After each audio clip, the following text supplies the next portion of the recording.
bien, antes este tema se daba después, no era lo primero que se daba, pero considerando pues, que las vitaminas a la final son la base de las enzimas, porque hacen parte muy importante de la función de las enzimas, pues entonces dije, empecemos por las vitaminas. ¿Listo? Entonces yo les pregunto, ¿ustedes qué entienden como una vitamina? ¿Qué es una vitamina? Catalizador. Ok, un catalizador, ¿vale? ¿Qué más? Aminas vitales. ¿Cómo? Aminas vitales. Aminas vitales. Ok, ¿qué más? Es un compuesto orgánico esencial. ¿Qué es un compuesto orgánico esencial? Ok, listo. ¿Algo más? Bueno, entonces, en términos generales, las vitaminas son un compuesto orgánico esencial que no funciona exactamente como catalizador porque él propiamente no cataliza las reacciones, pero sí ayuda a quien las cataliza, que son las enzimas. ¿Listo? Ok, partimos de tablas. Las vitaminas, digamos, hay muchos tipos y yo sé que ustedes pues sabrán, más que nadie, que existen un montón, o lo aprenderán eventualmente en el camino. La vitamina A, B, C, D, E, K y las B son como un montón, como 12. Pero el punto está en que ellas se pueden agrupar, y ya vamos a ver cómo. Y como lo mencionaba ella, son compuestos orgánicos esenciales. ¿Y por qué son esenciales? Porque, si ustedes recordarán, cuando vieron esa bioquímica estructural por allá en Bioquí 1, uno hablaba de que sí, las enzimas son, que ellas catalizan o pueden ser las proteínas estructurales. Las enzimas tienen que imaginárselo como si fuera el carro. El carro, ustedes tienen carro, me imagino, si no, un carro. Y ese cofactor o esa vitamina es la llave. En pocas palabras, si usted no pone la llave, ese carro no arranca. En este caso es igual. Las enzimas, a pesar de que son maquinarias tan complejas, ellas tienen dependencia de cofactores que salen de las vitaminas, y vamos a ver qué son esos cofactores. Y por eso es necesario tener un consumo balanceado de vitaminas. Obviamente es muy difícil quedarse sin vitaminas. ¿Por qué? Porque si ustedes se dan cuenta, las ingestas son bajísimas. Están en términos de micromoles. O sea, eso es nada, una cantidad imaginaria, pero que es necesaria para el correcto funcionamiento del organismo. Por tanto, si ustedes no consumen nada, cero vitaminas, que es muy complicado porque sería como que no se alimenten nunca más, entonces podrían empezar a tener problemas en diferentes aspectos y ahorita lo vamos a ver cuando empecemos a recorrer los grupos de vitaminas. ¿Listo? Ahora bien, esas vitaminas se clasifican en dos grupos, las liposolubles y las vitaminas hidrosolubles. Las vitaminas liposolubles pues son aquellas que, como su nombre lo dice, son muy de carácter orgánico y por tanto se disuelven fácilmente en lípidos, mientras que las hidrosolubles pues son vitaminas que se disuelven fácilmente en agua.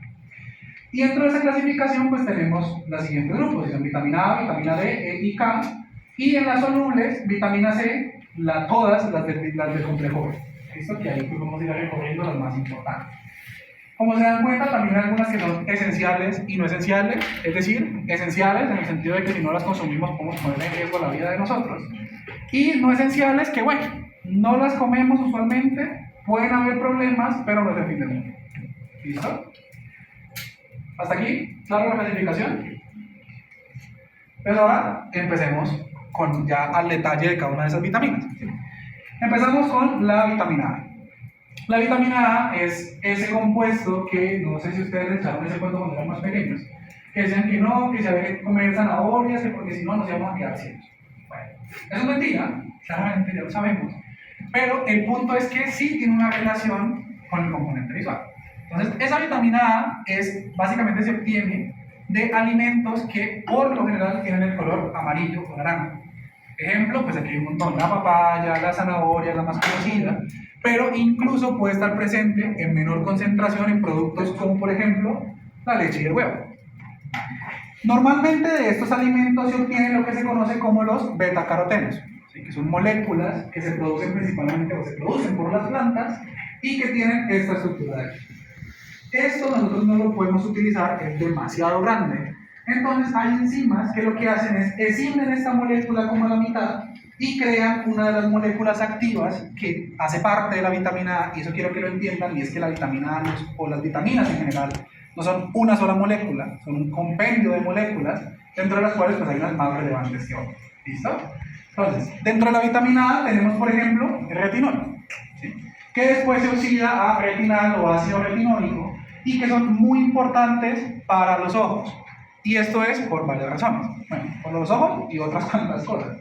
Por un lado, para el caso de los ojos, cuando esto se convierte en 11-cis retinal, él básicamente migra hasta los ojos y puede recibir los fotones de la luz, es decir, de lo que nosotros estamos viendo. Y eso hace que, ustedes ya vieron biología celular, ¿lo están viendo? ¿Entienden el concepto de despolarización de membrana?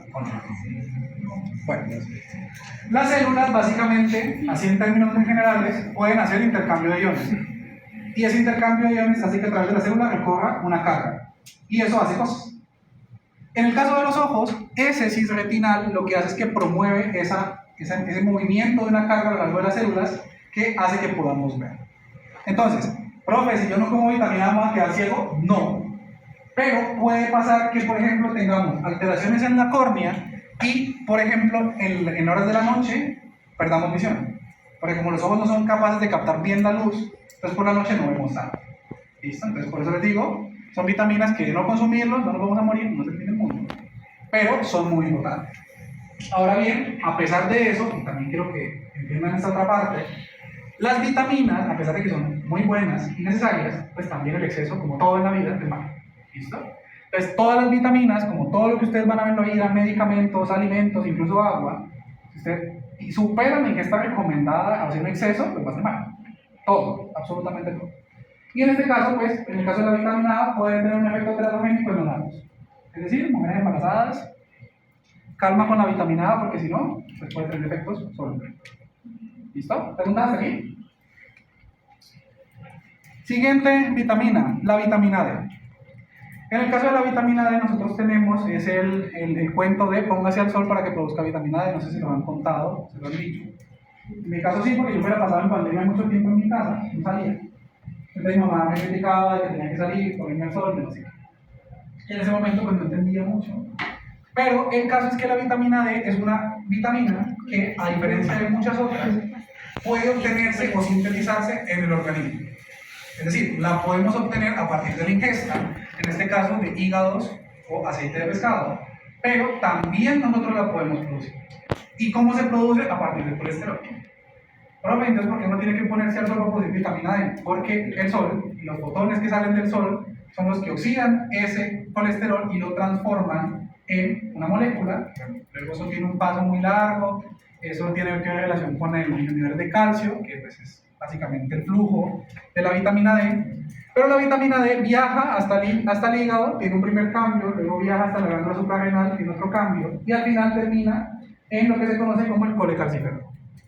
El colecalciferol es esa molécula que posteriormente se convierte en calcitriol y es la que se encarga de hacer la regulación de los niveles de calcio. ¿Han escuchado hablar del calcitriol? ¿O nada de nada? En este caso el calcitriol es importante y si se dan cuenta, la deficiencia, ¿qué ven aquí de raro como de común en esas deficiencias? ¿Qué hay como común en esas deficiencias por la vitamina D? La parte ósea. La parte ósea. ¿Listo? Y eso es porque cuando ustedes van a ver esa ruta del calcitriol, lo que ustedes tienen es, primero, como les digo, ustedes tienen pues la provitamina D3, que es en términos prácticos lo que ustedes consumen, o por el contrario, el colesterol, pues hace su magia, ¿no? Y aquí entran los ultravioletas. Eso se va a transformar en otro compuesto que se conoce como el 2,5, el 25, no me acuerdo, hidroxivitamina D3. Eso va al hígado, luego del hígado se transforma en otra cosa y para no darles más información que no es necesaria, y luego eso va hasta los riñones, donde se transforma finalmente en el calcitriol. Y este calcitriol tiene dos funciones. La primera, yo se lo escribo muy feo, si no entienden, luego les escribo los 100 minutos. Entonces, la primera es a nivel del intestino. ¿Sí? Donde en el intestino él se encarga de hacer ¿qué? La recaptación de calcio.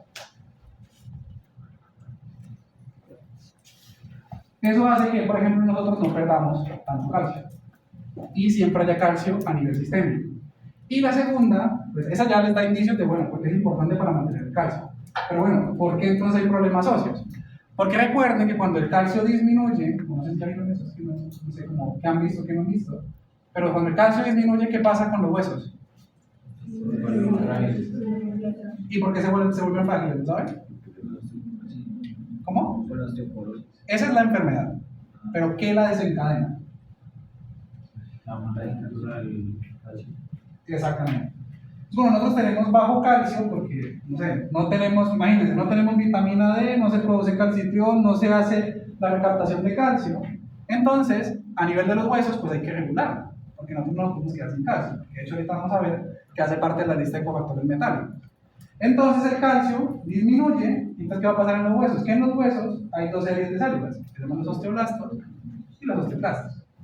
Entonces, los osteoclastos van a decir, es que no hay calcio en el sistema. Bueno, hagamos resorción ósea para sacar el calcio. Entonces, en pocas palabras, los osteoclastos empiezan a comerse los huesos. Y entonces, luego, por ejemplo, personas que tienen osteoporosis suelen tener no solamente suplementos de calcio, sino también vitamina D. Y está relacionado precisamente con esa capacidad, o darle al cuerpo la capacidad de poder retener el calcio para que no tenga que ser sacado los huesos.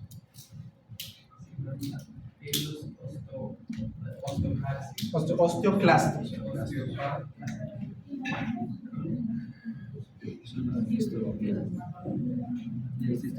Osteoclastos. Ellos se comen los huesos para No es que se los coman, es un proceso que se llama resorción ósea, que lo que hace es que comienza a romper esa estructura del empaquetamiento del calcio.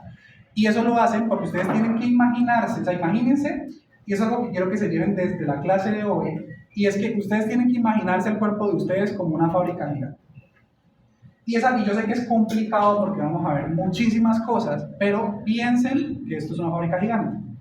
Entonces, supongamos que, vamos a un ejemplo absurdo, vos trabajás en una oficina, y en esa oficina vos siempre traes tu café, porque vos lo traes porque te gusta tomártelo desde la casa y te lo vas tomando y tomar demasiado café, pero lo traes desde tu casa. Es decir, el café de la oficina no se va a gastar porque vos traes café de tu casa. Te lo estás tomando. Y un día decís, no más, me mamé el café de mi casa y empezaste a la oficina. Y como te gusta tanto el café, ¿qué va a empezar a pasar con el café? Se va desapareciendo. Entonces ahí uno dice, bueno, pero ¿por qué están sacando café? Porque vos necesitas cumplir tu necesidad que esté en el café. En el caso del cuerpo, y yéndonos ya a la parte de fisiopatológica, nosotros necesitamos niveles de calcio, como en un umbral en el organismo. Cuando el calcio, vámonos al ejemplo de acá de la ruta, usted dice, no, qué pereza, yo no voy a comer nada de vitamina D, no me voy a poner al sol, eso pasa. Esto no existe, pero el órgano sí, pero esto al final no existe. Como esto no existe, no se puede hacer la recaptación de calcio. Entonces, ¿qué va a pasar con el calcio? Es que se va a ir. Y entonces, como no hay calcio, como el nivel de calcio baja pues por debajo, valga la redundancia, los niveles seguros, pues ¿qué va a pasar? Que el cuerpo va a tener que decir, tenemos que sacar calcio de algún lugar. ¿Y dónde es el sitio que más fácil pueden obtener el calcio? De los huesos. ¿Ahí está? Entonces ahí ocurre el proceso que son los osteoclastos, que es sacar el calcio de los huesos para poder reconstituir los niveles seguros de calcio. Entonces ese es un ejemplo que me parece que es muy bonito, pues para que vean otra vez cómo el cuerpo humano es una fábrica. Y que si no entra, ese material que necesita para poder trabajar lo saca de donde sea. Y eso va a ser algo muy importante que vamos a ver, y es por ejemplo gente que dice, no, pero es que yo no como, y esa panza nada que me baja, pero y bueno, ¿y cada cuánto come? No, cada 3 horas. Total. ¿Y no hace ejercicio? No. Total, pues claro, porque al final, por ejemplo, los lípidos de la grasa, de las lonjas del estómago, es como los últimos recursos que se van a tocar. Entonces, el cuerpo va a empezar a desarmar de otro lugar para poder dar sentido. Otra vez me estoy adelantando un poco, pero es para que vayamos encaminados hacia la idea de que el cuerpo humano es una fábrica. ¿Quiere resumir esas diapositivas? El cuerpo humano es una fábrica. ¿Listo? ¿Preguntas aquí? Una pregunta, ¿por qué es necesario el calcitriol para poder hacer la resorción del calcio? Ya, buena pregunta. Lo que pasa es que no todas las moléculas son reconocibles. Ahorita que ustedes están viendo biología celular, van a empezarse a dar cuenta de que el reconocimiento de moléculas depende de bobaditas. ¿Y qué son esas bobaditas? Que por ejemplo la molécula tenga un grupo hidroxilo o no tenga un grupo hidroxilo. Si no lo tiene, ya no lo puede reconocer. Y eso nos vamos a dar cuenta, por ejemplo, de que es importante, ejemplo, de que la glucosa ingresa al sistema como glucosa, ingresa a las células como glucosa y luego se fosforila. ¿Y por qué habría que fosforilar? ¿Por qué habría que gastar energía poniéndole un fosfato a la glucosa? Porque ya la glucosa con el fosfato ya no puede salir. Porque el canal que lo mete ya no lo reconoce y no lo puede sacar. Entonces, eso va atado a eso. Y es, estas moléculas no son reconocidas por los mismos receptores que estimulan esto de aquí. Entonces necesita una conversión adicional para que sea reconocida por algún receptor que promueve la recaptación de calcio. No es como que hay una razón así fundamentalista de por qué tiene que ser esa molécula. Se llama evolución. Pero lo que necesito que entiendan, y con esa pregunta que me parece que es muy buena, es que todas esas transformaciones ocurren porque a lo largo de años y años y años de evolución han creado proteínas que reconocen justo ese sustrato. Y punto. No reconocen nada más. ¿Listo? ¿Preguntas hasta aquí? Profe, que usted cuando va a evaluar sobre vitaminas, usted evalúa es solamente, va a evaluar estructura y también función. ¿Cómo así? O sea, digamos que en el parcial, usted las preguntas que podría tener en vitaminas, pues en ese tema, ¿sería simplemente caso clínico o también tengo que ponerle estructura? No. Otra vez, saber si es la estructura del calciferol, con calciferol, pues. Pero si se hace eso. Esto no es porque lo estoy contando otra vez pensando en, vámonos a la lógica de el cuerpo es una fábrica. ¿Listo? Lo importante que sí hay que saber, pues, es al menos funciones generales de la vitamina. Es decir, vitamina D importante para la regulación del calcio. ¿Preguntas? ¿No?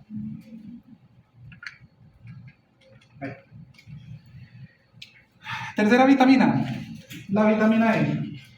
Entonces, la vitamina E básicamente es una molécula que, a diferencia de las otras, su principal característica es su potencial antioxidante. ¿A qué se refiere con antioxidante? ¿Ustedes han escuchado esa vaina que dice, no, es que uno envejece por los radicales libres y no sé qué? ¿Sí lo han escuchado o no lo han escuchado?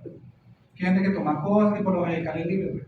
El caso es que nosotros somos organismos pues, que respiramos, ¿no? Y hacemos intercambio gaseoso. ¿Y cuál es nuestra principal molécula para eso? El oxígeno.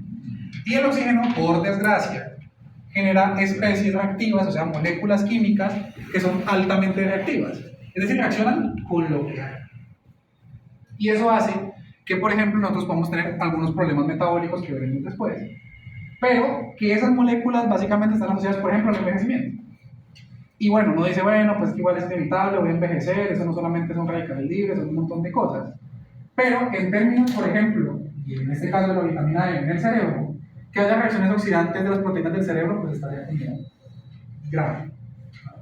Entonces, ingesta de, por ejemplo, la vitamina E, que se obtiene principalmente de fuentes aceitosas como frutos secos o el aceite de oliva, aporta una capacidad antioxidante que, por ejemplo, protege de la oxidación de las proteínas de la barrera hematoencefálica. Y por eso es que se pueden dar cuenta que los principales efectos de su deficiencia, daño neuromuscular, bueno, miopatía esquelética es por otras razones, pero tiene un componente también de desarrollo cerebral. Entonces, por ejemplo, hay personas que pueden tener falta de atención y la única razón es porque no tienen suficiente vitamina. Entonces, dense cuenta que esos complejos multivitamínicos pueden ser de cosas muy sencillas, cada vez que no puedo ver de noche, qué pereza, hasta cosas muy complejas, como por ejemplo lo que veíamos con el calcium. Bueno, este tipo de daños, al recomponer los niveles de vitaminas, se pueden llegar a regenerar. En ese caso, por ejemplo, el ejemplo puntual que hablábamos de las proteínas de la barrera hematoencefálica, sí, porque las membranas no son estáticas. No sé si ustedes vieron eso en bioquímica o no, pero las membranas celulares no son estáticas, ellas sufren el cambio todo el tiempo. Entonces, es evidente que con el tiempo pues, eso se va a recuperar, ¿ya? Pero, pues, evidentemente, hay cambios, y lo vamos a ver a medida que avancemos, que se comienzan a hacer irreversibles. Y un ejemplo de eso, que no tiene tanta relación con mi especie reactiva ni nada, es que ustedes ya conocen pues, de las enfermedades metabólicas que más abundan, y es la diabetes. La diabetes es un ciclo repetitivo de descontrol del manejo de la glucosa hasta que las células del páncreas hacen y ahí queda. Y entonces ya en adelante usted queda con diabetes. ¿Es curable? No. Ya tocas un tratamiento para que usted pueda seguir viviendo a costa de que las células del páncreas no funcionen adecuadamente. Bueno, que es más la tipo 1, que la tipo 2 de resistencia insulínica, pero ya hablaremos de eso cuando estemos hablando de glucosa. Además, estos componentes que son antioxidantes también son muy importantes porque, por ejemplo, pueden prevenir la oxidación de las lipoproteínas de baja densidad, que sé que eso sí lo vieron en bioquímica 1, y son esa forma en la que se transportan las proteínas, los lípidos, perdón, en lipoproteínas, que es la asociación entre proteínas y lípidos, que se transportan a lo largo del torrente sanguíneo. Y recordemos que, por ejemplo, los LDLs son los que se encargan de transportar los ácidos grasos del hígado a tejidos periféricos, ¿no? Entonces, al evitar la oxidación de esas lipoproteínas de baja densidad, protege de la formación de placas ateroscleróticas, es decir, formación de aterosclerosis, que es que se reduzca la luz del vaso por acumulación de, pues, no propiamente grasas, pero dejémoslo estar. ¿Listo? Además, también se ha reportado de que el efecto, o digamos, el exceso de consumo de la vitamina D, pues también puede tener un efecto antivitamina K, que de hecho es la siguiente diapositiva, y por tanto incrementar el riesgo de sangrado. ¿Preguntas hasta aquí? ¿Vitamina K? La vitamina K es una de las más importantes que hay que tener cuidado en términos de consumo. ¿Dónde se obtiene? Existen dos formas, de las fitoquinonas y las menaquinonas. Ambas se obtienen de fuentes bien diferentes. La primera se obtiene principalmente de hojas verdes, ejemplo, espinaca, lechuga, y así. Y las menaquinonas se obtienen principalmente de productos fermentados. Estas dos moléculas son muy importantes porque la vitamina K es un cofactor enzimático, que hablábamos ahorita. Catalizadores no son, pero ayudan a la catálisis de unas proteínas, unas bobaditas de proteínas. ¿Qué proteínas? Todos los factores de coagulación. Entonces, ¿qué pasa? Que si no hay vitamina K, no se puede generar la escisión de los factores de coagulación, y si no hay factores de coagulación, pues ustedes se cortan y quedan sangrando y sangrando y sangrando y sangrando. De hecho, por ejemplo, medicamentos como la warfarina tienen un efecto antivitamina K, por la misma razón. ¿Listo? Entonces, pues en este escenario, claramente, si no hay vitamina K, el principal problema va a ser el cáncer. ¿Y por dónde, pues, por lo general empieza a entrar la gente? Por la energía. Es muy común. No obstante, pues también el exceso de vitamina K, pues, a ver, está relacionada con el proceso de coagulación, pues la gente ya exceso de coagulación. Se coagula antes de tiempo y ya tenemos que. Entonces, hasta aquí lo que necesito que vean es, a ver, el cuerpo como una fábrica. Y en segundo lugar, que nada es bueno, nada es malo, solo depende de la concentración. Eso aplica para todo. Y lo van a ver cuando empiecen a ver farmacología, que los fármacos tienen un montón de efectos adversos y por eso nuestra labor, es mantener eso en los niveles para que se puedan hacer efectos terapéuticos, pero sin entrar a toxicidad. ¿Listo? Sí, digamos, se consumen muchos esos alimentos, pasa lo de que se coagulan más rápido. No, normalmente las cantidades que vienen en los alimentos vienen en orden de los nanogramos, o sea, y aparte hay que esperar a que eso se absorba, entonces se pierde un montón en el camino. ¿Cuál es el riesgo? Sobre todo cuando son complejos multivitamínicos, yo sé que eso lo venden en venta libre, digo, sí, le venden multivitamínicos, pero normalmente esos complejos pues están hechos para que la gente se los tome las manitas. Pero hay, por ejemplo, complejos multivitamínicos que traen tanta carga de vitaminas que están recomendados para tomárselos 2-3 meses y ya. Por el resto del año necesitas más vitaminas. Por esa razón. El peligro estaría en que te compres eso para tomártelo recurrentemente y entonces hay toda esa lista de problemas de su exceso y empiezan a pasar. ¿Listo? Hasta aquí. Ahí está la última de liposolubles. ¿Cómo vamos? ¿Claro? ¿Fácil? Muy buena pregunta. Por eso está señalado. Porque precisamente ahora, con este ejemplo que les dije, sí, es que la vitamina K hace parte de un cofactor enzimático, un complejo de proteínas y son los factores. Ahora sí, ¿qué es eso de un cofactor enzimático? Otra vez, pensemos el cabo y la llave. ¿Listo? En este caso, la llave que prende el cabo.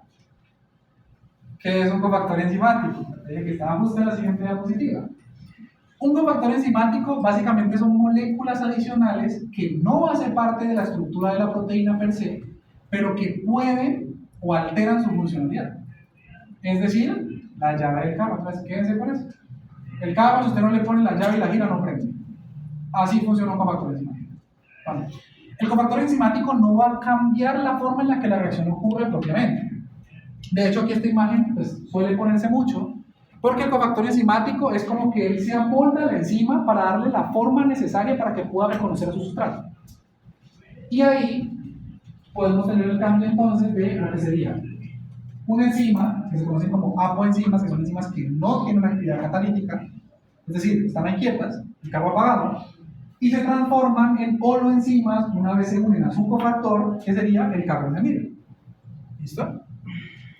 Esos cofactores pueden tener diferentes formas, es decir, no hay una forma única de los cofactores. Pueden ser iones, pueden ser moléculas, y ahora que empecemos a ver la parte de las vitaminas hidrosolubles, se van a dar cuenta de que casi que todas las vitaminas hidrosolubles generan cofactores enzimáticos.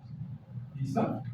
Entonces, como se dan cuenta aquí en esta tabla 6, podemos tener básicamente coenzimas, que son otra vez moléculas orgánicas que funcionan como la llave, en el que tenemos un montón. Y de eso tengo ejemplos en las siguientes diapositivas, entonces porque no voy a hacer mucho énfasis en esta diapositiva particularmente, pero pues pueden ver que hay moléculas fosfato, tiamina, adenina, que son nucleótidos. Esto coenzima es una molécula gigante, hasta metales. Es decir, solamente el átomo del metal es necesario para que active la enzima. Ahora bien, esos cofactores, digamos que también se suelen llamar como coenzimas, pueden ser de dos grupos principales. Pueden ser grupos prostéticos o pueden ser sustratos o grupos sustratos. ¿A qué se refiere cada uno? Pues aquí está más o menos explicado en esa checklist. Y es, por un lado, los grupos prostéticos son grupos que se unen de forma covalente a las enzimas. Es decir, están unidas a las enzimas. Y se mantienen ahí antes de la reacción, durante la reacción y después de la reacción. Ahí se quedan. Y ahí van a seguir y ahí en adelante. Obviamente se pueden salir por presencia de inhibidores o por regulaciones diferentes, pero en términos generales se mantienen unidas con la proteína. Mientras que los cosustratos no. ¿Y por qué se llaman cosustratos? ¿Ustedes entienden lo que es un sustrato? ¿Qué es un sustrato? ¿Idea? Es la molécula sobre la que actúa la enzima para sacar un producto, ¿no? Sí. En general es cualquier molécula que esté sometida a una reacción química. Cualquiera. ¿Sí? Es decir, si yo tengo A más B y esto produce C, pues entonces estos son mis sustratos y este es mi producto. ¿Listo? Recuerden eso, porque ese tema sustrato lo voy a seguir utilizando de aquí a esta semana 17. ¿Listo? También tengan en cuenta, chicos, que no todas las reacciones son de este estilo. A más B produce C, puede ser. Pero muchas reacciones, y lo veremos cuando empecemos a ver la parte de metabolismo, pueden tener esta forma. Y son reacciones reversibles. Es decir, que lo que se transformó como producto puede ser también un sustrato y devolverse otra vez a lo que antes era. ¿Listo? Entonces, bajo ese principio, nosotros tenemos que entender que entonces esos grupos cosustratos van a ser moléculas que van a entrar en la reacción, van a participar como si fueran un sustrato, es decir, que fueran B en esa ecuación que tenemos ahí, y terminan en otra cosa. Y entonces, si terminan en otra cosa, ¿cómo lo regeneramos? Pues entonces, otra vez, pensemos en el cuerpo humano como una fábrica. En algún punto, esa molécula se va a tener que volver a formar. ¿Por qué? Por otra ruta metabólica. Pero es necesario. Porque si no, imagínense que este fuera el escenario y este fuera mi grupo cosustrato, que después de la reacción se transforma en D. Si siempre se quedara en D, entonces ¿de dónde vamos a sacar D de ahí en adelante?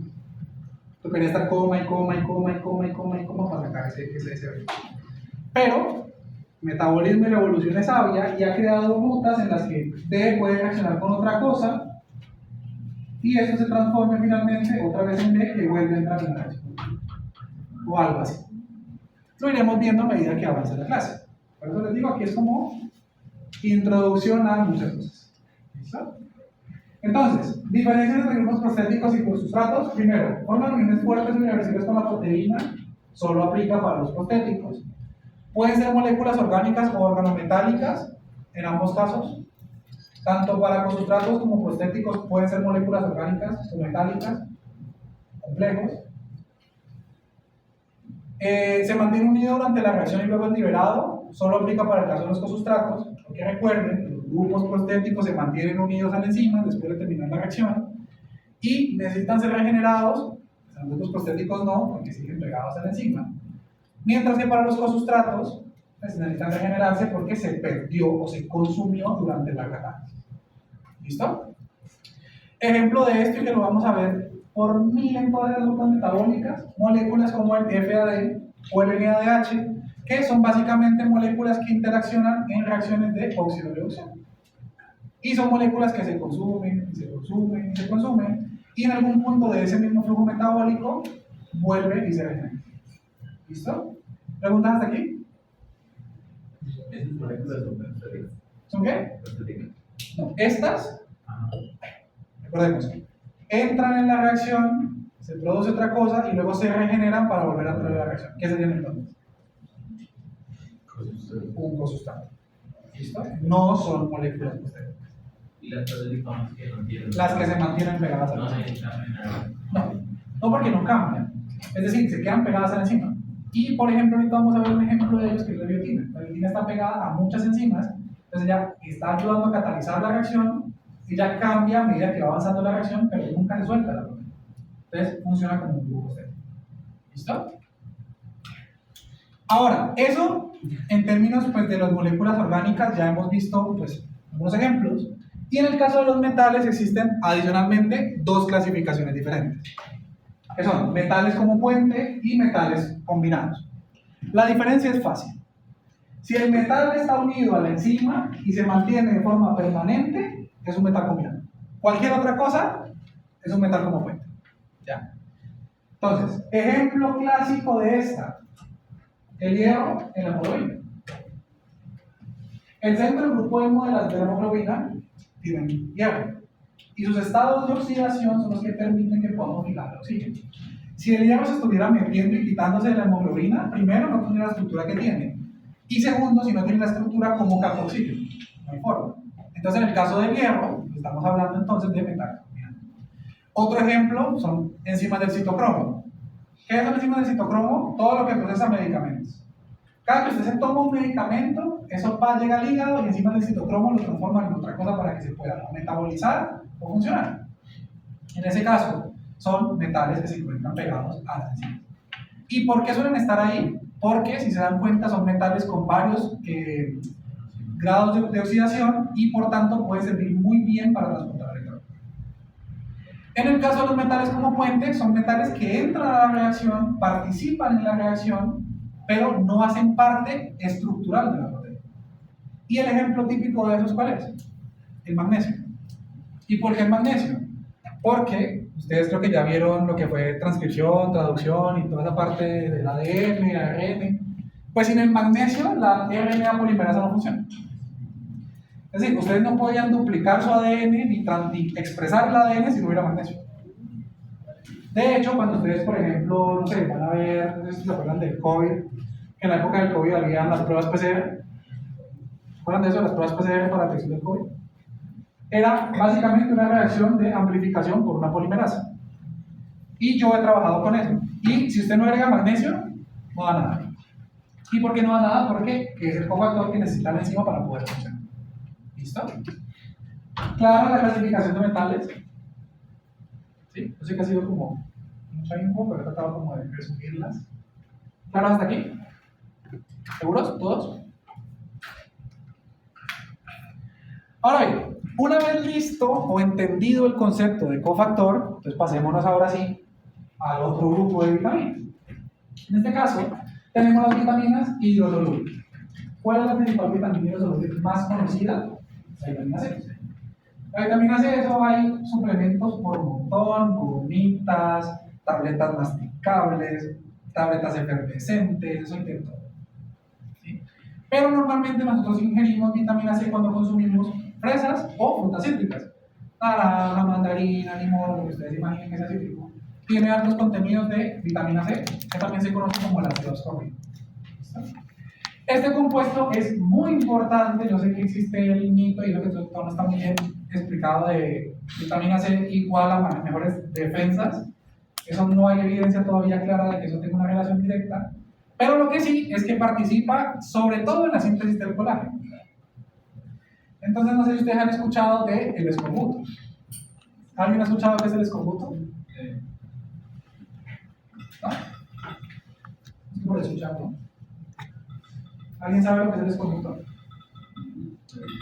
Yo tengo entendido que el escorbuto es un aporte de vitamina C que hace que, por ejemplo, a la gente que sufre de eso se le debilite mucho el cartílago, creo que es, o algunas articulaciones que pues se puedan romper. En este caso, los dientes, la gente con escorbuto se les cae, que pierde con esa firmeza del colágeno. Muy bien. Tal cual es eso.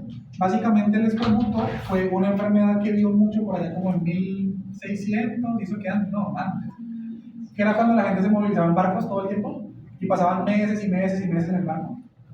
Entonces, la gente que pasaba mucho tiempo así de un año en un barco, se le empezaban a caer los dientes, les sacaban las encías, se les debilitaban las articulaciones. ¿Y todo eso por qué? Porque pues, tenían un problema relacionado con la síntesis del colágeno. Y entonces se le empezó a perder estabilidad, la piel, las articulaciones, lo que sostiene los dientes, entonces les caían los dientes. Y entonces por eso, no sé si, bueno, no sé, a mí me tocó como esa imagen mental de que uno siempre pensaba en un pirata y al mismo tiempo no sé por qué una naranja, no sé, en mi mente siempre se unen las dos cosas. Y es porque precisamente para los viajes en barco cargaban el barco con naranjas para que la gente se las fuera comiendo a lo largo de los meses de viaje y que no les diera escorbuto. ¿Listo? Por tanto, pues evidentemente el principal efecto adverso, aparte del escorbuto, son hemorragias gingival y mala cicatrización por precisamente deficiencia de colágeno. No obstante, es una molécula que es osmóticamente activa, es decir, jala agua, en pocas palabras, y por eso mucha vitamina C pues, puede dar diarrea.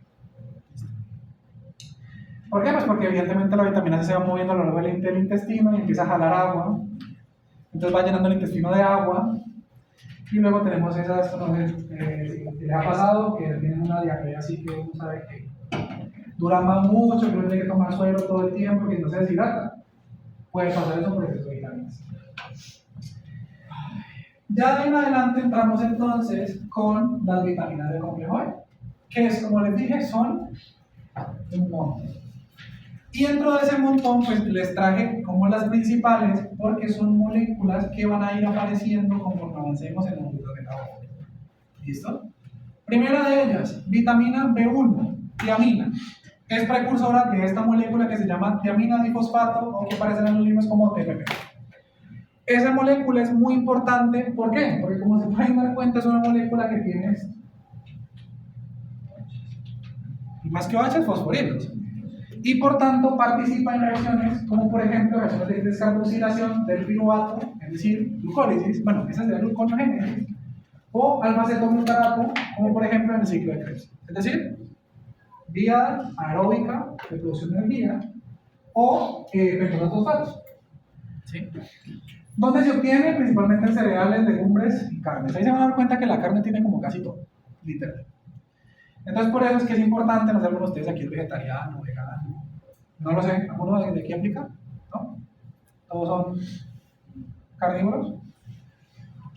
Bueno, pues en caso de que ustedes conocieran a alguien que fuera vegetariano, es normal de que esa gente tiene que tomar un montón de suplementos multivitamínicos, porque si bien, pues es verdad que se pueden tener proteínas de, por ejemplo, material vegetal como la soya, pues hay compuestos que no van a estar.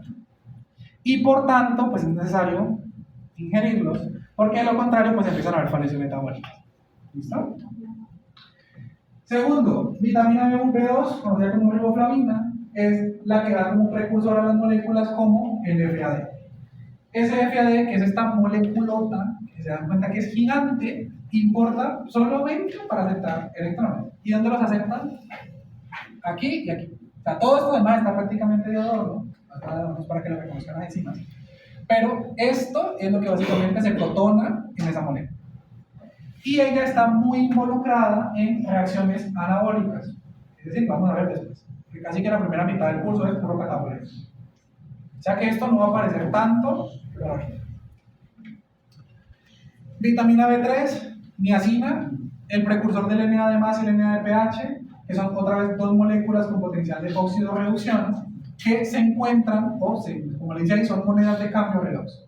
Es decir, son esas moléculas que se van a llamar para poder darle electrones, quitarle electrones, para poder generar estados de oxidación. ¿A ustedes les explicaron eso de cuándo se reduce algo y cuándo se oxida algo y así adelante? ¿Qué les dijeron? ¿Se entiende? ¿Sí se significa? ¿No se acuerdan?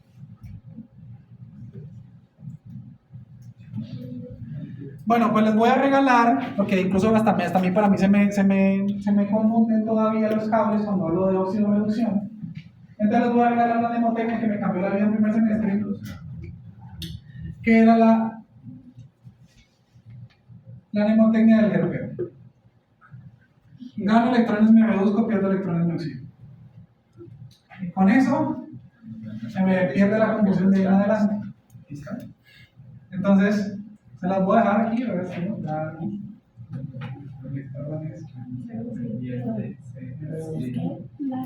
Pierdo electrones.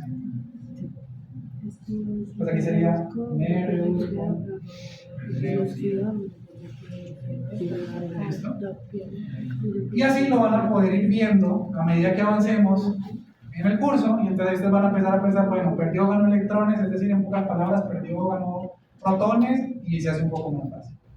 Solo se los recapitulo porque vamos a hablar de oxidorreducción, lo que no está escrito, entonces, para que todos hablemos el mismo idioma. ¿Listo? ¿Claro? Terpeo, de aquí en adelante.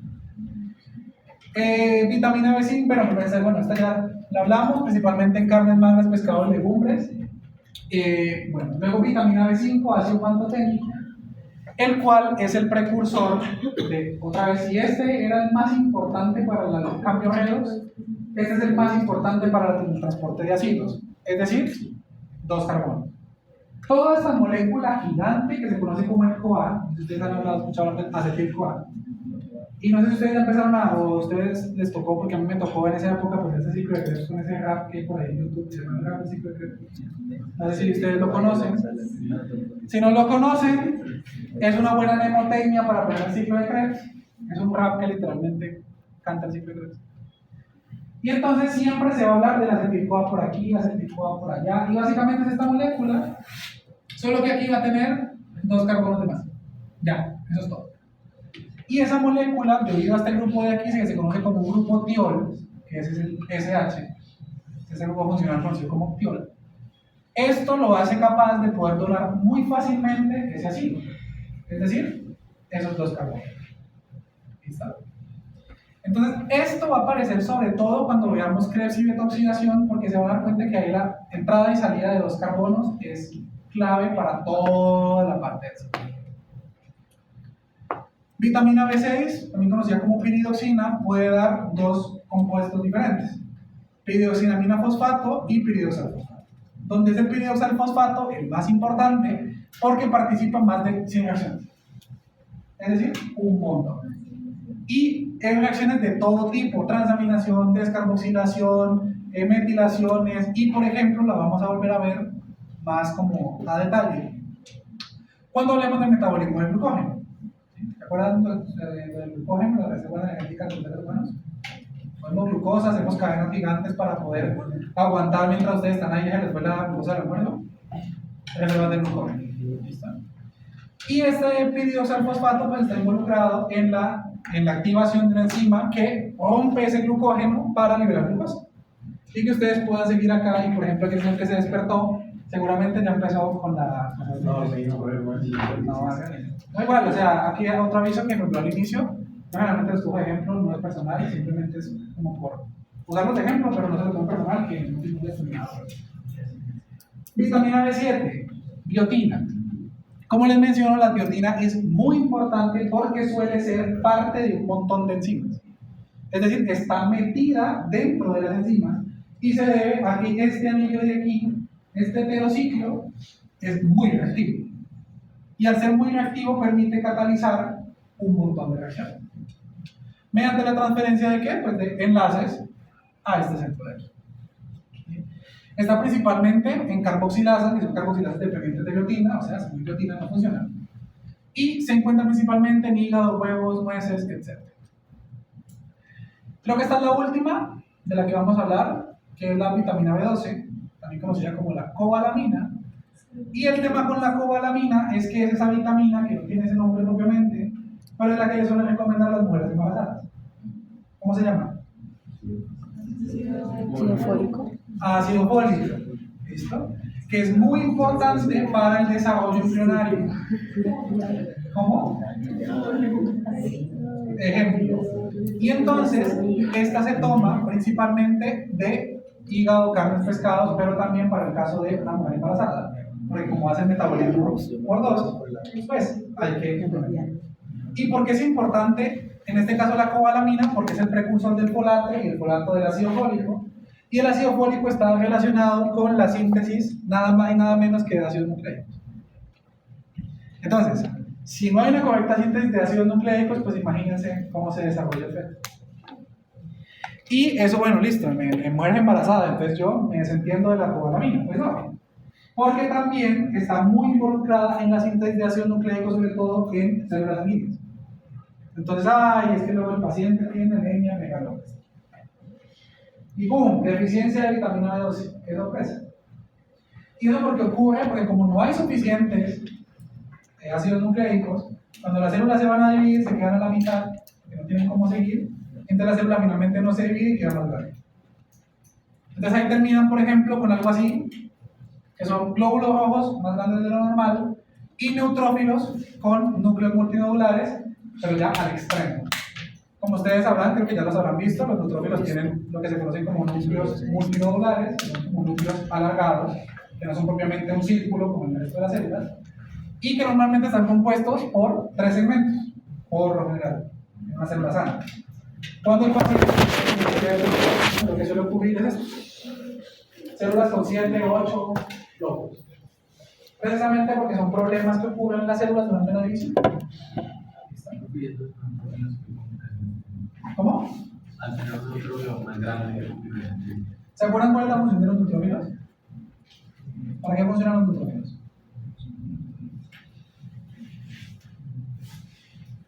Dale, lo que sea. ¿Para qué? La respuesta más simple casi siempre es la respuesta, y efectivamente son células que se encargan del sistema, que están involucradas en el proceso inmunológico. Como son células que son las primeras que se reclutan cuando, por ejemplo, hay un corte, una infección, lo que sea, ellas necesitan poder migrar a través de los vasos. Es decir, ellas tienen que poder aplanarse para poder pasar por cualquier sitio. Esa es la gracia de que tengan los nódulos, que no sean un núcleo circular, sino que sea como una tira. Esto está hecho pues para que el tamaño del neutrófilo sea suficiente para poder pasar a través de la luz de los vasos sin problema. Entonces ahí empiezan a haber problemas relacionados con la respuesta inmunológica por el tamaño del neutrófilo. ¿Listo?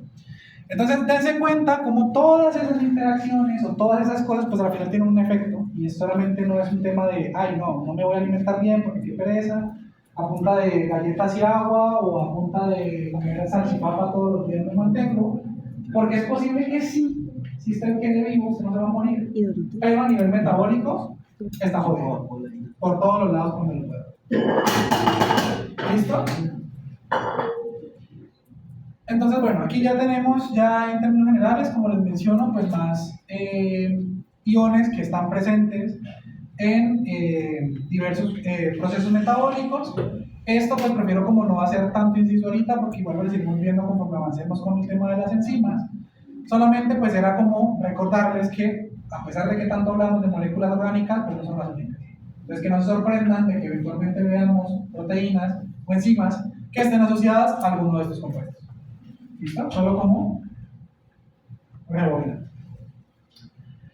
Ahora sí, una vez terminado todo ese cuento de que sí, los cofactores y las vainas, varias y no sé qué, y las vitaminas, entonces ahora entremos a la parte en la que ahora sí yo digo, bueno, ya esto es un poco más abstracto, que es la bioquímica, un poquito de Cordelis estructural. ¿Listo? Recordemos que ustedes en Bioquímica 1 ven lo que se conoce pues como qué son las proteínas, de qué están compuestas, cuáles son las, ¿cómo se dice eso? Que la estructura primaria, secundaria, terciaria, cuaternaria y todo lo demás. Si bien en términos de los libros uno ve que a veces la proteína se ve así, bien bonita empaquetada, pues en la vida real no se ve como así. Y es como una maraña de cosas ahí que ni forma tienen. Pero que sí pueden estar involucrados, o digamos, esa forma que adoptan no es gratuita, está por ahí. Entonces, dentro de esa forma, se encuentra lo que se conoce como el dominio catalítico o el sitio activo, que en el caso de la gente que trabaja con eso le conocen como el bolsillo de la enzima. ¿Ya? Imagínense que las enzimas son ustedes, todo el cuerpo, ustedes es la enzima, toda la cadena de aminoácidos, y lo único que cataliza es el bolsillo que ustedes tienen. Es decir, lo que le quepa ahí, eso puede catalizar. Comillas, comillas. Entonces, por ejemplo, ese lapicero que vos tenés ahí, entonces podría ser un sustrato de esa enzima. Pero si yo te digo, bueno, ¿de quién es tuya?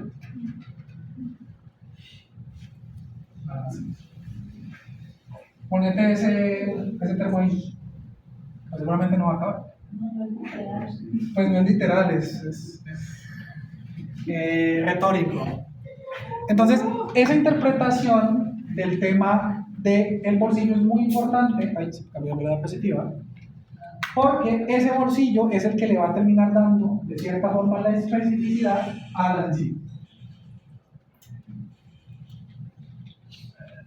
Entonces, el ejemplo que les tengo ahí es el primer paso que vamos a ver cuando empecemos a hablar de glucólisis. La exoquinasa, que es la que transforma la glucosa en la glucosa de fosfato. Es el primer paso de la glucólisis. Ahorita no me importa que piensen eso, solamente piensen en el primer paso de la glucólisis.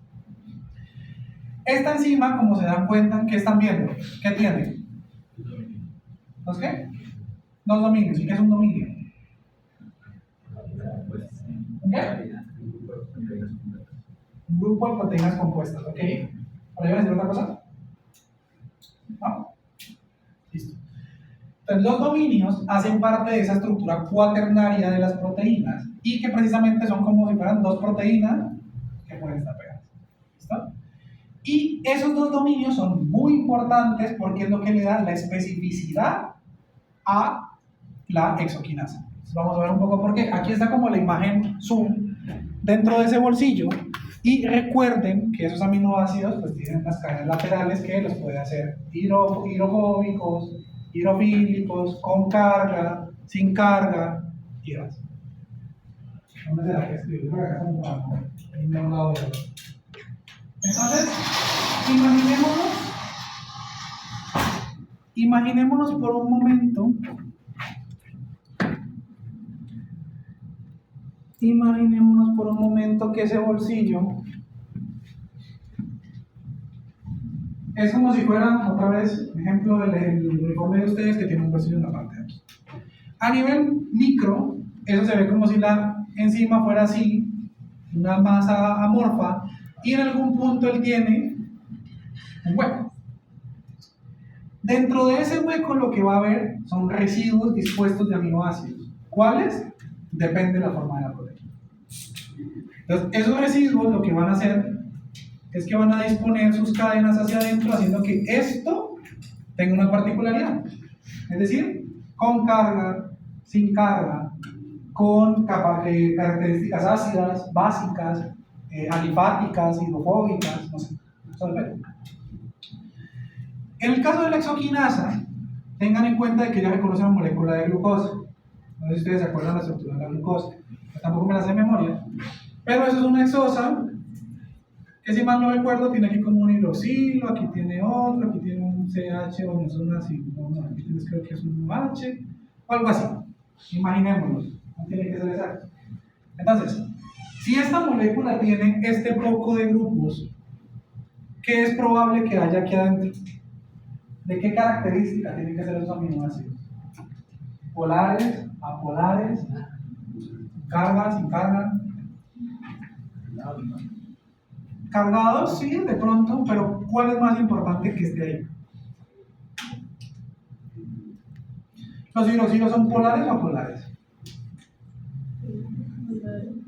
Son grupos polares. ¿Listo? O sea que lo que tiene que estar aquí adentro, ¿qué tiene que ser? ¿Cómo? Polar también. ¿Ya? Porque si no sería como cuando ustedes mezclan agua y aceite, queda el aceite de un lado y el agua del otro y no se puede. ¿Listo?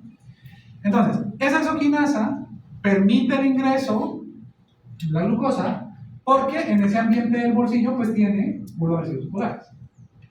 Pero ¿qué pasa? Este paso, ahora me estoy adelantando un poco, que es glucosa, exoquinasa y glucosa 6-fosfato, tiene el ingreso de algo, el ATP. El ATP es una molécula que mencionaremos un montón y es porque es la moneda del cambio energético. Es decir, todo o casi todo en el cuerpo se paga con una molécula de ATP. En clases posteriores hablaremos de, bueno, por qué ese ATP es tan bueno para hacer la moneda de cambio energético. ¿Listo? Pero por lo pronto lo que necesito que entiendan es que eso ingresa al sistema. Esta molécula se puede hidrolizar muy fácil. ¿Se acuerdan qué es hidrolizar? ¿No? Se rompe con agua. Hidrólisis, rompimiento, lisis, rompimiento, hidro, agua. ¿Listo? Entonces se rompe por medio del agua y se convierte, sea en ADP o en AMP, según sea el caso.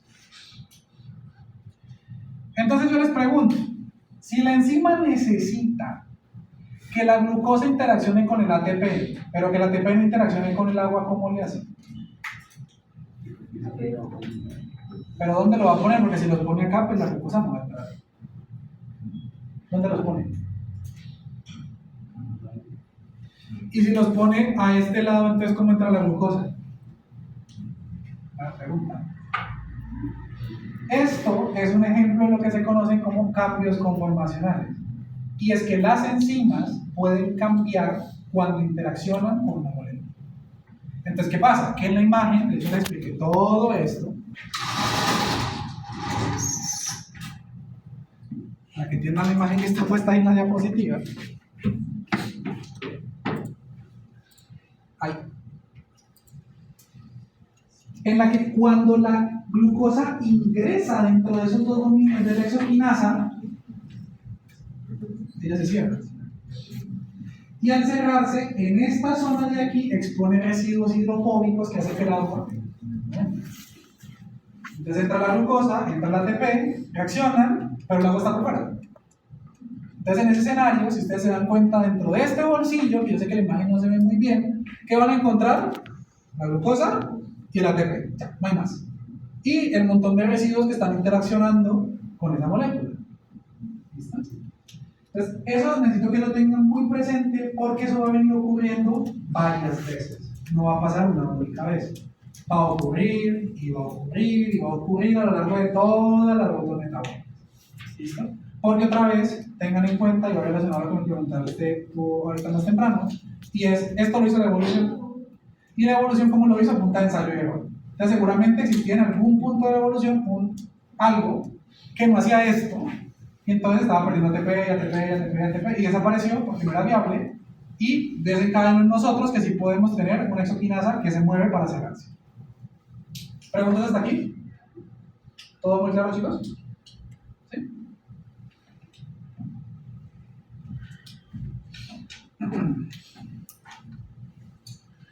Entonces, les pregunto, dentro de ese montón de proteínas que hay, existen algunos ejemplos y hay un montón. Ustedes pueden consultar cuántas enzimas existen.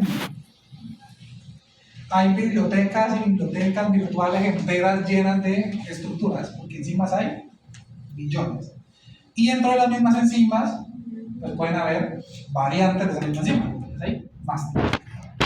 Para empezar, acá les traigo dos ejemplos: tripsina y papaína. La primera es una enzima que solamente puede romper enlaces peptídicos entre lisina y arginina. Papaína rompe todo. Lo que usted le ponga a la papaína lo destruyó en términos de si tiene enlaces peptídicos.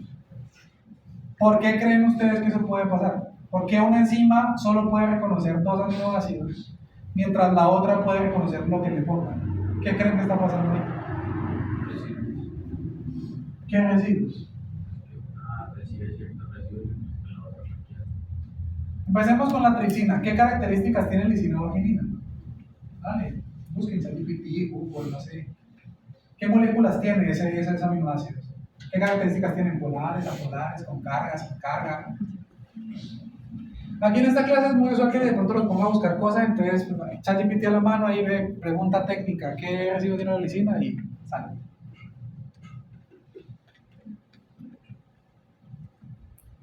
Profe, una pregunta, yo he escuchado mucho que las proteínas son enzimas, pero ¿es lo mismo? ¿Tanto proteína como enzima?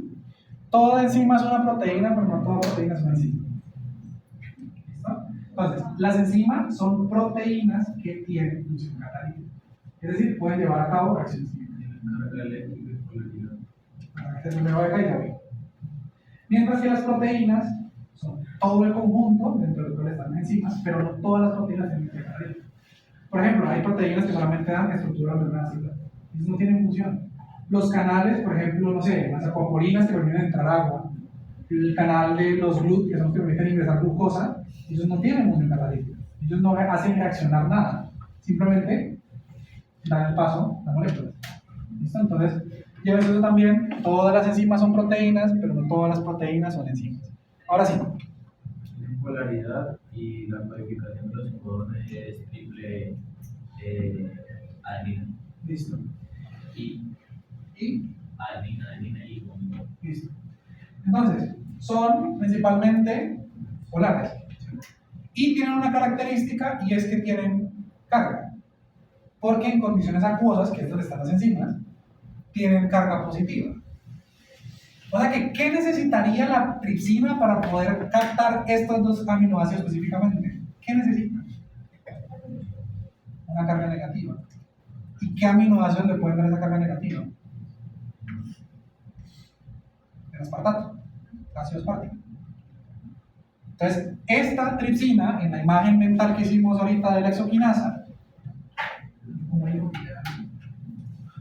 día uno me está en un celular. Es como si tuviera un bolsillo muy estrecho y en la parte de aquí, pues tiene el ácido carboxílico y el ácido aspartico. En condiciones fisiológicas está de esta forma aquí. Entonces, al haber cargas negativas acá, puede jalar la carga positiva de proteínas que tengan lisina o arginina, haciendo que solo aquellas que logren primero entrar en el bolsillo y segundo llegar hasta el fondo del bolsillo puedan reaccionar. De manera que si no existe esa carga, no la puede romper. ¿Listo? Y esa tripsina, por ejemplo, ¿cuándo es útil? Cuando nosotros, por ejemplo, bueno, una de investigación hacen cultivos celulares, cultivos de células, ellas se pegan al fondo del frasco. Uno tiene que quitarlas. ¿Cómo hace? Agrega tripsina. La tripsina rompe las proteínas con las que ellas se pegan al fondo y se resuspenden. ¿Listo? Entonces, bueno, y entonces en el caso de la papaina, ¿qué? Tiene de todo. Literal, tiene un bolsillo, primero grande y segundo tiene residuos de todo. Por tanto, dentro de ese bolsillo catalítico puede entrar casi que cualquier cosa y por tanto la papaina se usa cuando, por ejemplo, de hecho cuando ustedes pueden comprar los ablandadores de carne, ustedes lo han visto que para ablandar la es papaina. Entonces le agregan eso a la carne, la dejan ahí como un tiempo, ¿para qué? Pues para que él empiece a agregar todas las proteínas de la carne y la carne quede blandita. Pero no es más que papaina. En cambio, si yo le agregase tripsina, pues seguramente me va a quedar con la carne igual de dura que nosotros. Claro, chicos, el concepto de sitio activo o, pues, en este caso, bolsillo, como le quieran llamar. ¿Alguna pregunta? Claro, porque la arquitectura de ese bolsillo es la que le da la especificidad a las enzimas. ¿Seguros? La pregunta de ese dominio catalítico es en general interaccionar o simplemente romper. ¿Cómo así? O sea, la tripsina tiene digamos, un bolsillo pequeño y rompe, pero ¿puede hacer más que eso o simplemente se reduce a romper? Las enzimas por lo general no aplica de forma universal porque hay enzimas que pueden tener tanto catabolismo como anabolismo, o sea, rompen o construyen. Y por ejemplo, cuando veamos la parte de glucólisis, hay días que las reacciones son reversibles. Es decir, la enzima puede coger el sustrato y transformarlo en producto, o sea, o lo rompo y los dejo por separado, o el ejemplo clásico es como, por ejemplo, así pasa cuando se genera glucólisis. La glucólisis es una molécula de 6, digamos que son 3 y 3, entonces ya está así. Entonces la enzima la coge, la rompe y la pasa para allá. Pero hay pasos que son reversibles, entonces la enzima puede coger estas dos cosas, volverlas a pegar y sacarlas. En el caso de la tripsina, solamente es una enzima proteolítica, o sea, su única función es romper cosas. Pero otra vez no es una ley universal. No todas las enzimas solo rompen, pero tampoco no todas las enzimas pueden ser bases. En el caso de pues, el dominio, el diámetro o los milímetros del bolsillo afectan cuánta cantidad puede romper. ¿Cuánta cantidad en términos de qué? Pues, por ejemplo, la tripsina, pues con el ácido aspartico el hilo rompe como tal, pero si hay más cantidad de tripsina, todo vuelve y se rompe. O sea, no sé si me entienden. Sí. Eso de hecho creo que está, creo que como en 2 diapositivas adicionales. Pero cuando uno habla de enzimas, existe algo que se llama complejo enzima-sustrato, que es sustrato más enzima. Entonces eso hace de que la limitante pues sea la enzima. Entonces en ese caso es como que el bolsillo recibe una cosa a la vez, solo puede hacer una. Claramente hay enzimas, o bueno, proteínas que pueden hacer varias cosas al tiempo. Por ejemplo, la hemoglobina no es una enzima propiamente, lo que genera reacciones, pero sí carga oxígeno y lo carga mediante interacciones electrostáticas y también el paso del tráfico. Entonces, por ejemplo, ella tiene la misma proteína, puede cargar 4 moléculas de oxígeno. Entonces, tiene como 4 sitios que pueden funcionar. También hay enzimas que tienen varios bolsillos, que por ejemplo pueden reconocer lo mismo, como pueden reconocer cosas completamente diferentes, y que un bolsillo esté activo inhabilita al otro, y el otro que se activa inhabilita al otro, y así funciona. De hecho, hay una enzima de ese estilo que vamos a ver cuando veamos un ejemplo. Porque ahí hay una enzima que se encarga de que si está ocupado un sitio activo, el otro no funciona, y si está desocupado, el otro se activa. Entonces así se puede ver la regulación. Las enzimas son muy variadas, no hay una ley universal, entonces lo catalizan, pero pueden hacerlo de distintas maneras, no hay una única forma. ¿Listo? ¿Qué sigue? Bueno, yo creo que ya ha sido mucha info, les voy a dar esta y ya los dejo libres, porque sé que ha sido como... Bueno, ya la siguiente clase lo que hacemos es retomamos el final de esto, que faltan como unas 5 diapositivas, pero son muy cortas, y arrancamos con el siguiente tema, que es cinética. ¿Listo? Entonces, eso es como el intro a la cinética. Entonces, bueno, hemos hablado de enzimas, que las enzimas catalizan, que agarran sustrato, transforman en producto y todo lo demás. Pero bueno, entonces las enzimas, ¿qué papel están cumpliendo en las reacciones? Entonces, mi analogía que suele utilizar es como que usted piense como que la enzima es, imagínense un niño que es un resbalador, tiene que subir las escaleras por un lado y se tira por el otro. Eso no va a cambiar. Él va a subir y va a caer a la misma velocidad, no es que el papá vaya a coger y lo va a empujar para que llegue más rápido abajo. ¿Qué hace el papá con el niño? Lo coge, lo sube y lo suelta. ¿Y qué lo resuelva de para abajo? Eso hacen las enzimas con las reacciones. En ese ejemplo del resbalador, aquí está. Las reacciones químicas, para que ellas ocurran, tienen que tener lo que se llama energía de activación, que es esta energía de aquí. Recuerden que, no sé si eso se lo explicaron, pero existen a grandes rasgos 2 tipos de reacciones.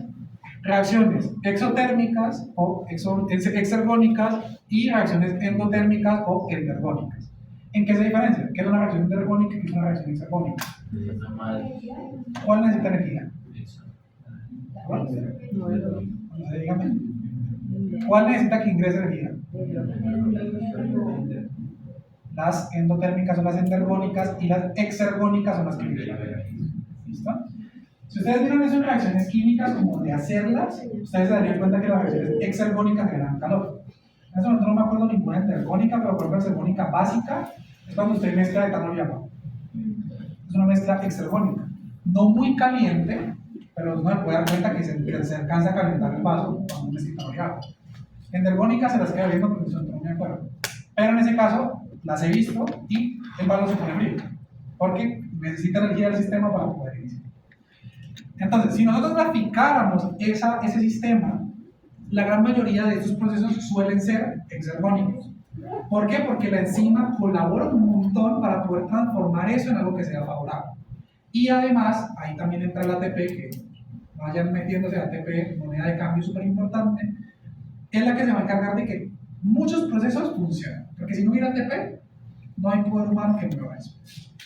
Entonces, normalmente una reacción química, para que ocurra, aquí tenemos los sustratos, aquí tenemos los productos. Entonces, él necesita empezar a generar energía para poder que las moléculas estén lo suficientemente excitadas para poder reaccionar y dar origen a los productos. Cuando son reacciones exergónicas, entonces ellos van ganando energía y llegan hasta los productos. Este cambio en energía hace que se genere calor. Entonces, por ejemplo, nosotros, cuando ustedes no se dan cuenta, nuestra maquinaria metabólica está generando un montón de calor en este momento. Porque son puras reacciones que la mayoría de nosotros hacemos. Hacemos calor. Y entonces, por eso es que en la gran mayoría de los casos solo ocurre una reacción metabólica a la vez. Es decir, nosotros hacemos glucólisis o gluconeogénesis, no hacemos las dos cosas. Porque si hiciéramos las dos, imagínense el calor y de hecho enfermedades metabólicas que están asociadas a la gente que hace las dos cosas al tiempo. Entonces, sufre de calor 24/7 por esa razón. ¿Listo? Entonces, este proceso requiere tiempo y requiere pues, que los sustratos estén puestos en su posición y que se alcance un estado que se conoce como el estado intermediario. Es decir, es como si yo cogiera ese A más B produce C y en realidad cuando A más B se juntan producen algo que es como AB y luego se transforma en C. ¿Sí? Todas las reacciones son por lo mismo. El asunto está en que las enzimas lo que hacen, ellas no van a hacer que la reacción ocurra más rápido, en el sentido estricto de que, no es que vamos a tener mayor velocidad. No. Si ustedes ven la gráfica, claramente, cuando hay enzima, la velocidad máxima se alcanza así. Entonces si no agrego enzima no se va a alcanzar la velocidad máxima. No, es que se va a demorar horas, pero lo va a lograr. El tema es que la enzima acelera la capacidad que tiene el proceso para alcanzar la velocidad máxima, pero ellos no cambian la energía libre de la reacción. ¿Sí? Recordemos, no sé si ustedes le explicaron esa parte de entropía en bioquímica 1, los procesos metabólicos están atados a algo que se conoce como entropía. Y es qué tan espontáneo puede ocurrir algo. Es decir, qué tan espontáneo está ahorita que yo explote. Seguramente muy poco. ¿Qué tan espontáneo es probable que ustedes estén durmiendo ya porque están mamados? Muy alto. ¿Listo? Y eso en términos termodinámicos es lo que favorece lo que ocurre en la reacción. Es decir, ¿qué tan probable es que yo ponga un hielo aquí en el piso y se derrita? ¿Qué tan probable es que yo ponga agua en el piso y se congele? Es esa lógica. Entonces, cuando uno calcula esa energía libre, uno lo que hace es comparar los productos y los reactivos. Es decir, cómo se están produciendo. Entonces, si yo tuviera una reacción química que es A más B y esto produce C más D, si yo traduzco esto a energía libre, es decir, la concentración de los productos sobre la concentración de los reactivos. Por lo tanto, cuando yo tengo este tipo de procesos, eso que es una cosa un poco más larga porque es como el resumen mental, la cosa es muy grande, no se las iba a mostrar porque en el caso me parece que no es necesario. Cuando este proceso es muy grande, ¿qué implica? Si yo tengo esto, hagamos esto matemáticamente, tengo algo que diría sobre otra cosa. Si esto es muy grande, ¿qué hay más? ¿Productos o activos? Si dan muy por encima de uno. Productos. O sea que si la reacción ya está tirada hacia los productos, ¿qué va a pasar? Ahí se queda esta copa. ¿Listo? Mientras que si es por el contrario más de esto, ¿qué va a pasar? Y como hay muchos reactivos, imagínense como una fábrica. Usted tiene una fábrica andando, una limpia, y llega el camión y descarga 500 kilos de tomates. Usted va a convertirlo en pasta de tomate. ¿Usted qué va a tener que hacer? Meterle turbo para despachar esos tomates. En cambio, usted tiene 500 bolsas de tomate. Ya, ¿qué va a hacer? Esa es la lógica que siguen todos esos procesos energónicos o exergónicos. Entonces, vamos con lo que tienen que acordar. Si el proceso es exergónico, es decir, que cuando ustedes ven una reacción de energía libre es menor a cero, implica que ese proceso va a ocurrir solo. Es decir, que entre más negativo sea la energía libre de un sistema, más fácil va a pasar. ¿Por qué? Pues porque está favorecido termodinámicamente. Mientras que si es positivo, la reacción es entergónica y por tanto van a necesitar que le metan energía para poder funcionar. Entonces, volviendo al ejemplo de acá, hay que tener en cuenta que entonces hay que alcanzar esta energía para poder que el proceso ocurra. ¿Qué hace la enzima? Ah, bueno, pues entonces no llega hasta por allá arriba, sino que llega hasta aquí nomás, cierra aquí. Como esto lo hace más efectivo, la velocidad máxima se alcanza más rápido. ¿Listo? Yo sé que eso es un poco complicado, pero ¿me siguen? Repito, ¿no les quedó claro? Entonces, el ejemplo de la reacción, o sea, como acelerar el proceso. Lo que hace es que él acelera porque cambia la energía que se requiere para poder alcanzar el estado de transición. ¿Qué es estado de transición? Es como el ejemplo en el que el niño llega a la parte más arriba del resbalador y ahí ya se puede tirar para llegar abajo. Pero en lo que él tenga que subir, pues tiene que hacer esfuerzo. Entonces lo que hacen encima es el papá que lo coge, lo levanta y lo pone arriba. Ya. Y él queda ahí que se vaya solo. Pero ellos no hacen nada más. Ni lo empuja para arriba, ni lo empuja desde arriba para que llegue más rápido al piso. Simplemente lo que él hace es, lo sube y queda abajo. Y por tanto las enzimas, y por eso se los puse aquí en negrilla, no cambian la energía libre de las reacciones. Si la reacción es desfavorable, la enzima no puede hacer nada. Nada puede hacer. Y por eso necesitan moléculas como el ATP para que eso cambie. Y entonces llegamos a la reacción que conocemos. Ahora, este incremento no es lineal. Es decir, si uno grafica esto, uno no va a ver que eso vaya en línea recta, hasta el infinito. Eso tiene como una forma, no sé, como esto tiene un nombre en geometría, me digo muy mal en geometría, que parabólica, no sé, eso tiene algún nombre. ¿Cómo? Eso es exponencial. No, La tampoco. Eso tiene otro nombre, se las debo. Pero sigue esta forma y lo que hace es que básicamente incrementa el tiempo, disminuye, perdón, el tiempo en el que se alcanza la velocidad. Entonces, si se dan cuenta, con enzima se puede alcanzar en segundos, mientras que sin enzima puede tardarse horas. ¿Listo? Y esa interacción de la enzima y el sustrato, pues, es lo que te mencionaba ahorita de, bueno, y entonces cuántas veces la enzima puede hacer cosas. Ustedes tienen que imaginarse que las enzimas son un carro. ¿Cuánta gente le cabe? Bueno, es que no funciona muy bien. Una moto, para que hablemos de uno. ¿Cuánta gente le cabe en una moto pequeña? Pues uno. Ya. Entonces, si yo tengo, es como problemas de matemáticas necesariamente. Entonces, si yo tengo 3 motos y 100 personas, ¿cuánto? Y cada persona demora 1 hora en moto, ¿cuánto? ¿Sí? Una pregunta, entonces es lo mismo. Si tengo 3 motos, pues solo voy a poder hacer 3 reacciones al mismo tiempo. Puede que hayan 1000 personas para mover, pero si tengo 3 motos, son 3 motos. No hay más. Por tanto, y eso lo vamos a ver el jueves, cuando empecemos a ver Michaelis-Menten, que es la parte de toda la explicación matemática suave que explica este proceso, se van a dar cuenta de que la enzima prácticamente es quien limita la reacción. Porque de lo contrario, pues no va a pasar. ¿Y qué diferencia entonces las enzimas? De bueno, entonces si todas las enzimas son así, pues ¿por qué eran más eficientes que otras?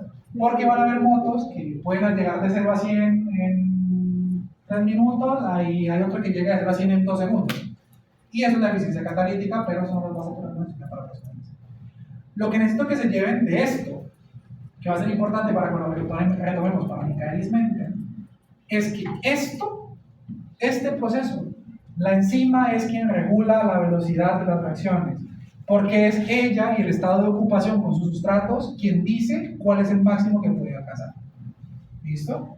Por tanto, por más pequeños sustratos, y aún en sustratos, si no hay suficiente cantidad de enzima, la enzima es el limitante. Y si se les olvida, pues piensen en el ejemplo de las motos. Si tengo 100 personas en 3 motos, solo voy a poner muertas personas al tiempo, no puedo montar más. ¿Listo? Entonces, el prometido es deuda. Ya lo siguiente lo terminamos la otra clase. Entonces, bueno, chicos, intentaré subirle la diapositiva esto, que ya les acabo de mostrar ahorita más tarde. Otra vez, es posible que se me olvide.